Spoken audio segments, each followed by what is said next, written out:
My name is Michelle Benavides. This is Jeff Benavides. We co-founded Rigby Innovations. So we are here tonight to talk about energy as well as workforce development in specifically the sustainability sector. So who are we? Rigby is human backup power. We exist to accelerate action on these SDGs.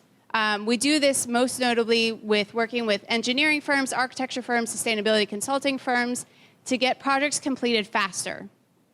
So we set out to create a social enterprise. We set out to find a way to bring people both opportunities to get into the industry, as well as take our expertise, our knowledge, the knowledge of the community, and push these SDGs forward faster. My background is in education. I am a former teacher as well as a green classroom professional. I also have some other lead green associate, et cetera, certifications. Jeff is our chief sustainability officer in our company, but he has 13 years of experience in the field in sustainability, which is really, sustainability as an industry has only been around about that long as a profession. So he has worked in everything from Fortune 200 companies all the way down to small some nonprofits as well as small companies, consulting firms.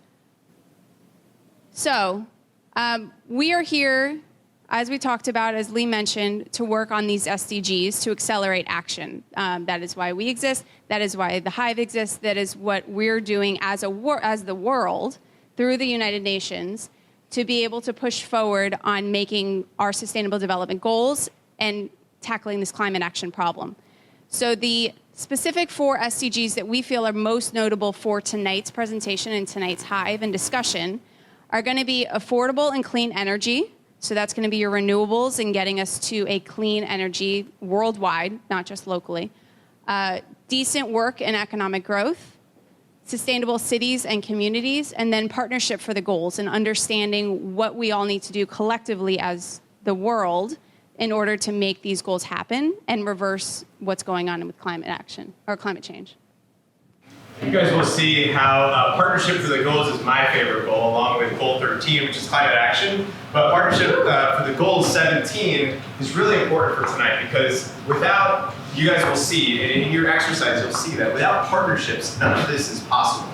So you'll see how we can connect those dots and get the right people at the table to create this good, strong partnership. So that's my favorite for tonight. Go ahead. So before we get started or go further into the presentation, can I have a show of hands who considers themselves in the sustainability sector? Your profession, your day-to-day job is in the sustainability sector. Or your coursework. I was getting there. Oh, okay. First, your profession, your career right now. Okay. All right. And who in here is studying either at the university level, college level, high school level even, in sustainability? Okay. Come on, class, everyone. Fred is the Valencia class. So you guys, yes, you are. And everyone else is here because you see the need, you want to participate in this climate action, and you want to learn more about what you can do. So that's awesome. Thank you for being here. We call that an emerging professional. Okay. So a few stats. The workforce of the future. As we just talked about, 470 million jobs are needed, and that's not just in sustainability, but needed worldwide for the entering workforce between 2016 and 2032. That's a staggering number. That's, again, not just here. That's going to be worldwide. But those are sustainable jobs that are safe, are equitable, equal yes. pay, sustainable work, right. Not just one-off part-time work, right. But actual sustainable work that is healthy for the community. Right.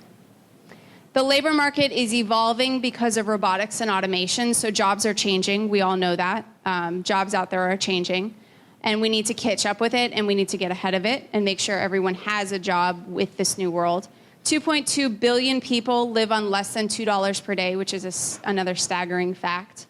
And decent work and equitable pay are key drivers to this economic growth and to moving beyond that fact.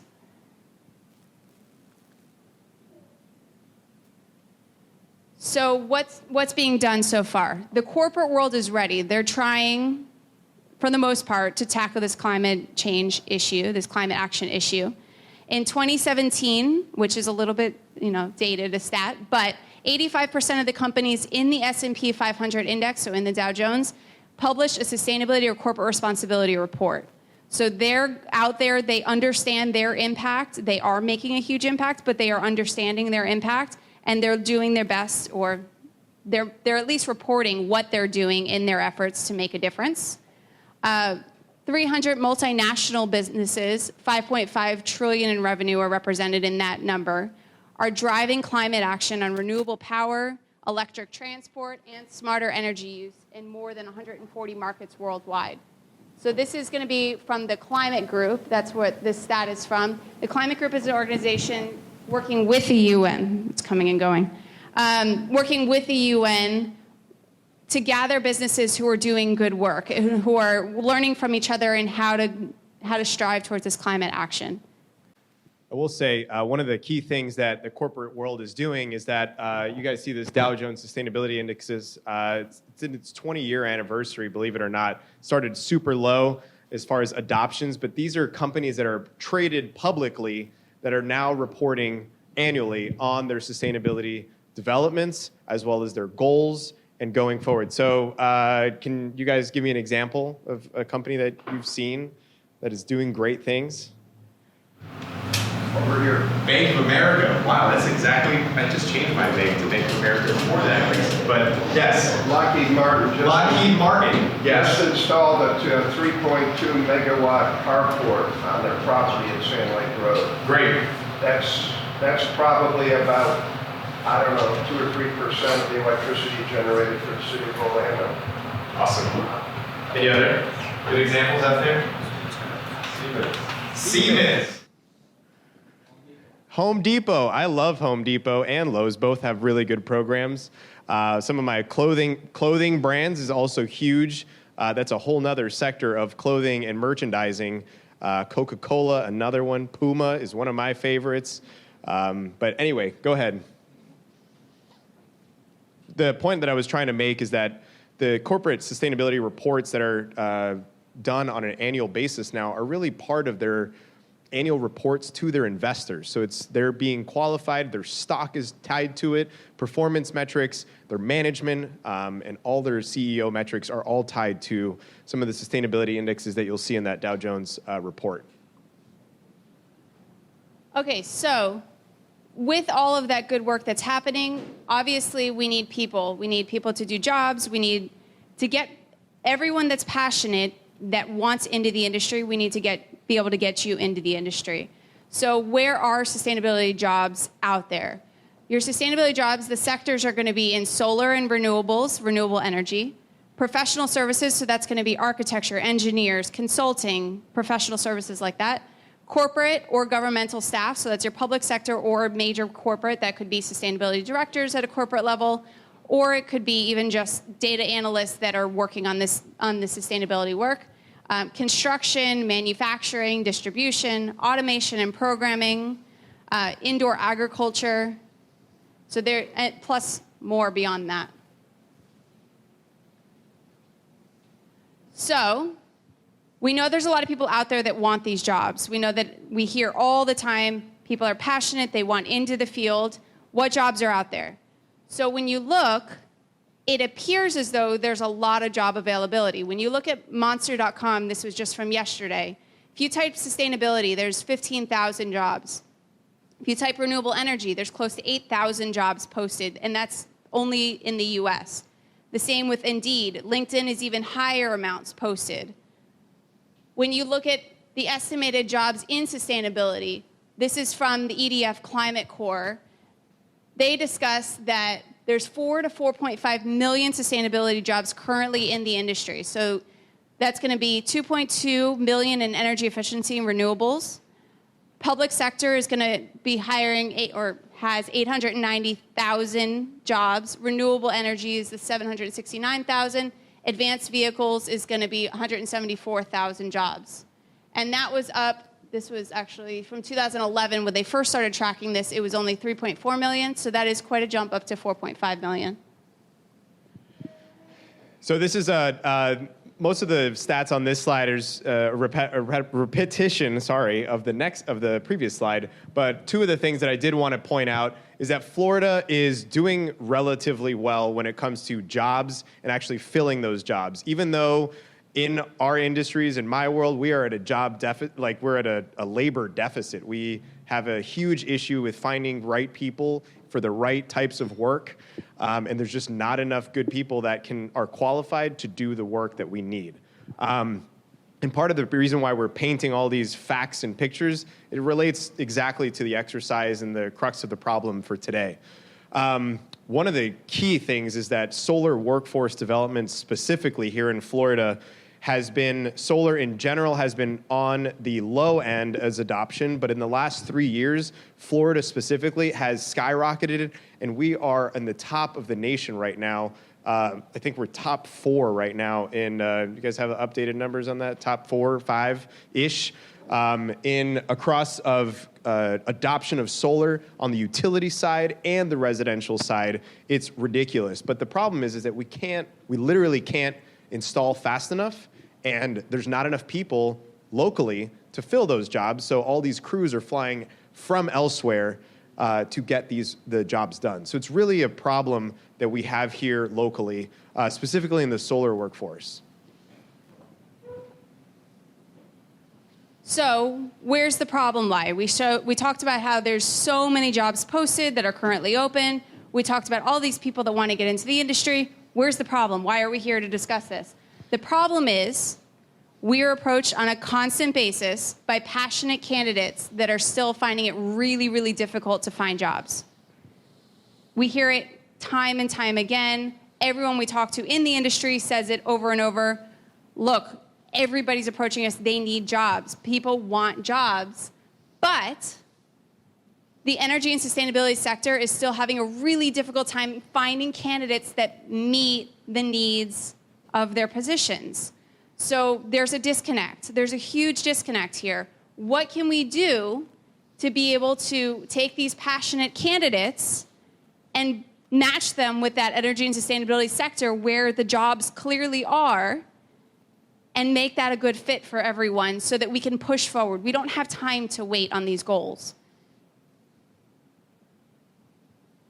So, even with all this growth, what is the problem? Why is this a problem? Why are people not qualifying for these jobs? Why is there this disconnect? This is a quote from Leanne. She's a training manager from Human Resources. Shout out to Leanne. She's in the back room somewhere. Friend of ours. Chasing our 2-year-old, I think. Experience is required for most entry-level jobs in a lot of industries. So that's both sustainability and elsewhere. But sustainable jobs that create opportunities need to be available at all levels. So that's sustained growth. That's ability to come in, stay with a company, gain valuable skill set for your career. And the mindset of recruiters and that requirement of experience needs to shift. Has anyone applied for a job lately, last year? Did you receive a response? No. So that's a huge problem in the HR industry specifically, is these automation systems now that we've created to scan resumes, look for those keywords, and if those keywords are not there, you get thrown out of the mix. So the human component has been lost as far as finding the right person with the right skills, the right personality with the job. So it's a huge problem that I hear a lot. Like, I didn't even get a response. I didn't even meet the qualifications, or we're talking about qualifications later on, but that's a huge barrier of entry, is if you don't meet those specific qualifications, you're not going to pass go. And that's really scary for a lot of people. And one stat that I did want to bring up now, and we'll talk about it a little bit more later, but the women and girls especially, when we look at the gender gap in this industry and beyond, women and girls, I think it's, 40%, Amy, you were telling me? It's 40% of women and girls won't even apply to a job if they don't meet every single requirement on that job, where almost 100% of men are willing to apply. That's another huge problem in getting people into these roles. Okay, this is from Benjamin. He's with Tech to America, and he said, those seeking jobs need to see that there's a long-term plan, professional growth at the job they're considering. Not only are they being trained, but they're building that valuable skill set. So finding the job that's really valuable, that you feel you can make a difference in the world, is really, really critical. So I did want to talk about some of the current solutions that we have out there. So I hear there's some Rollins folks in the class, or from what class? It was a social innovations class, right? So Rollins is doing some amazing things at the entrepreneurship level as well as the business level, really using the, I would call the soft side of sustainability to really monetize that and commercialize that, so you guys are living and breathing that. Valencia, I wanted to give a shout out to my class here from Valencia College, which we're really learning on the technical side on energy management and controls technology on how to operate a lot of these systems that we have going into the marketplace now. But they're not alone. Almost every single university in the state has some sort of sustainability related type of coursework. In fact, Florida Tech, University of Miami Business School has a new master's program. Florida Tech has a bachelor's and a master's program specifically in sustainability. And the point I'm trying to make here is that we are working, or that the academic community finally caught up to figure out that there is a need for this type of workforce. But now we have to figure out how to connect those people coming out of those out of those programs to the actual jobs. So one of the examples, next slide, I did want to give, We can go back. Yeah, so I did want to do a shout out and then also a key example as to how we can design a well thought out workforce development program is the degree that we have at Valencia College. The Valencia College degree, to give you guys a quick story, that started in 2015.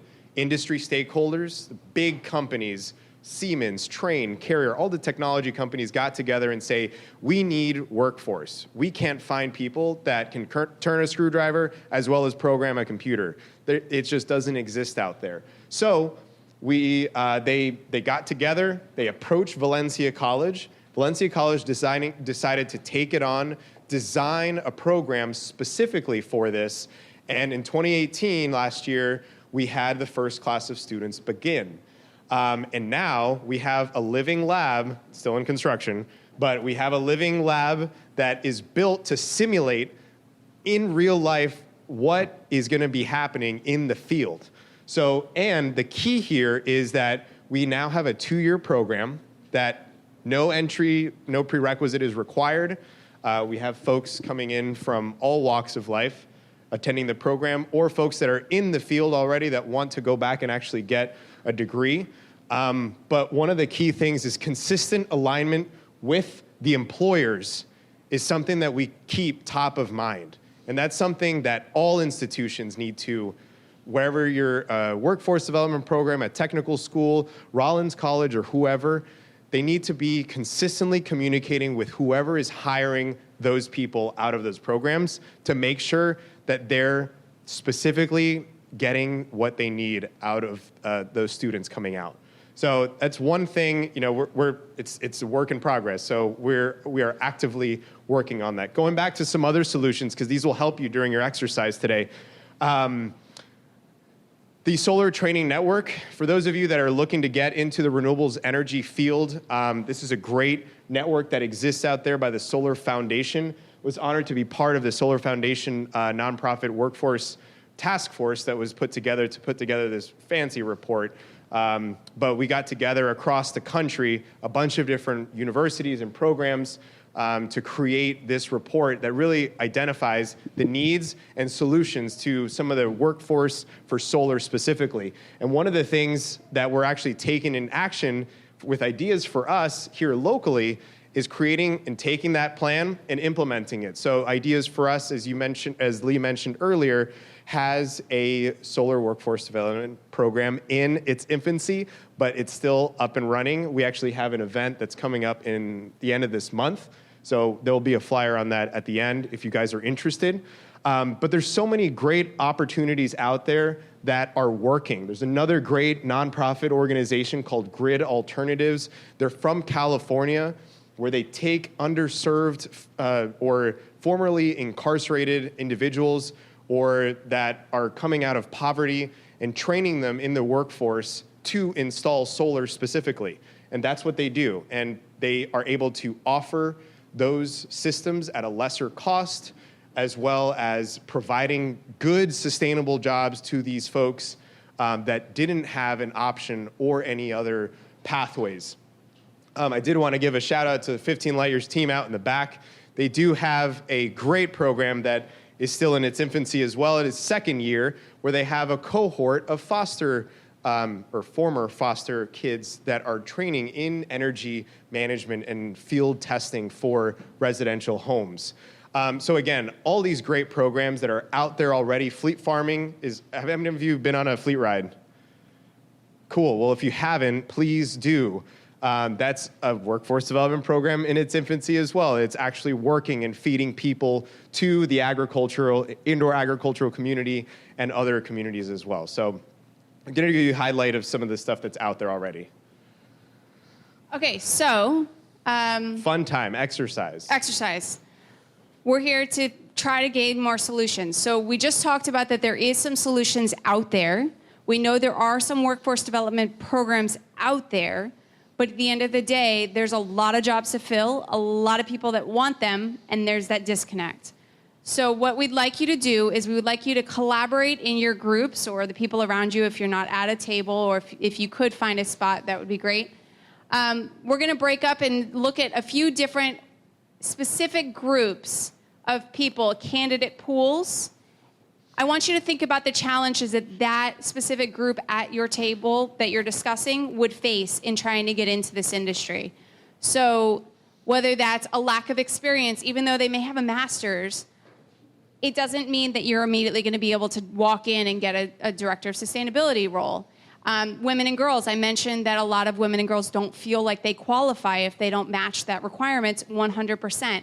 Another stat with women and girls is we're losing girls from the STEM interest right around 6th and 7th grade. If they don't really see STEM as an option in 6th or 7th grade, we lose them, and it becomes only something they see as a boys' industry. That's a problem. Individuals with disabilities. Remember, that could be a wide range of disabilities, but if they don't feel like they meet that criteria, or if the hiring manager doesn't see how they could creatively work around any disability, that's a problem. But they're still incredibly passionate and could do amazing things. Formerly incarcerated, foster youth, economically and socially disadvantaged. All of these people can make amazing change in this industry if we can find ways to get them to match up with those jobs that are out there. So we're going to collaborate to design possible sustainable solutions that align with the industry. Try to think out of the box. Try to think creatively, not just, well, we're going to develop a workforce development program with industry. Think out of the box. How can we get that experience necessary? How can we get the matches between these jobs and these people?